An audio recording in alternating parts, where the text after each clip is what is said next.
The last thing that I remember was falling backwards, and when I opened my eyes again, I was in a hospital room with tubes down my throat. I was in such discomfort, but I couldn't even move or shout.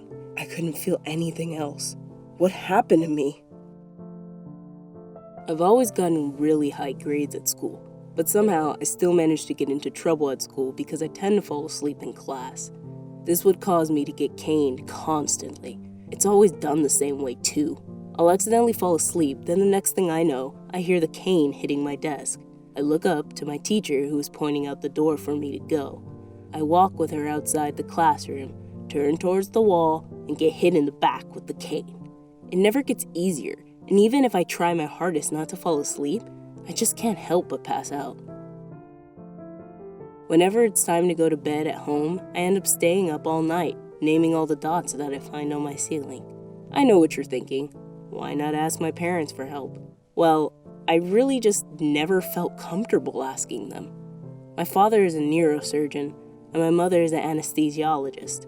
They're always busy, and I didn't want to give them anything else to worry about on top of their already busy schedule. As long as I kept my grades up, I felt that it was fine, as 1 or 2 cane strikes to the back wasn't that bad.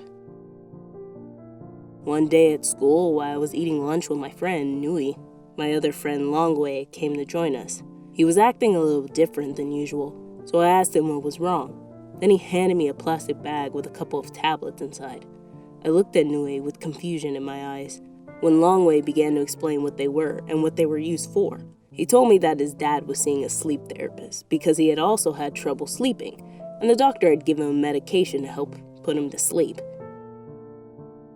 Longwei was tired of seeing me getting caned in class for falling asleep, so he took some of the tablets from his father to give it to me. I was hesitant at first since taking medications that are not yours is risky, but it had been such a long time since I had a good night's sleep that I agreed and stuffed them in my backpack. I thanked him and joked that maybe I could finally catch up on my piano piece that I needed to memorize for the school orchestra concert happening in a few weeks. He laughed and told me he would bring me more when I ran out. That night, right after brushing my teeth, I took one of the tablets. They weren't very big, so I swallowed it easily, and it didn't take long for it to start working. The next morning, I woke up to the smell of breakfast. I was really drowsy, barely able to keep my eyes open. When I went to sit at the table, my mom looked at me with a worried expression and asked if I was okay. I told her I was fine and that I was really tired from a long week at school, but I could tell that my 2 older brothers knew something was up, so I had tried to be very careful. For the next couple of weeks, I took the medication without anyone finding out, and I felt great. I hadn't been caned in 3 weeks, and my teacher seemed happy with the change. But after the 3rd week, I started feeling sick. My stomach started to ache, and I was just always tired.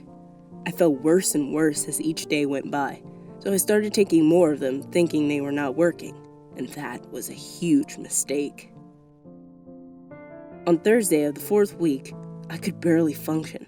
I felt so bad that I skipped breakfast and could barely stand on my 2 feet. I grabbed my backpack and walked out the door with all of my brothers like usual to head to school. Mingyu and Tengfei ran ahead, while Bojing and I kept a steady pace behind. We walked in silence for a while until Bojing broke the silence. He asked me if I was nervous about my piano solo today. I quickly spun around, almost losing my balance to face him, eventually staring back forward with a blank face. I had completely forgotten about it. Panicked and stunned, I just nodded as if I didn't forget. We continued on the rest of the way to school, and he kept giving me words of encouragement, telling me I was going to do great.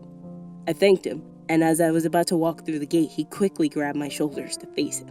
He told me that I hadn't been acting right, and that he knew something else was wrong. I wanted to tell him everything, but I didn't. I just said that I was sick and that I could handle it on my own. He sighed and gave me a hug. I told him I loved him and that I would see him at the school concert. The day was a blur, and I can't properly remember what happened until it became time for the concert. Longwei and Nui were standing next to me backstage. I looked at them both, white as a sheet of paper, telling them that I didn't think I could play. Nui looked concerned and agreed that I didn't look well enough to play, but reminded me how big this was on my final grade. He asked me how many tablets I had taken last night. I sighed and told him the truth, that I had taken 6.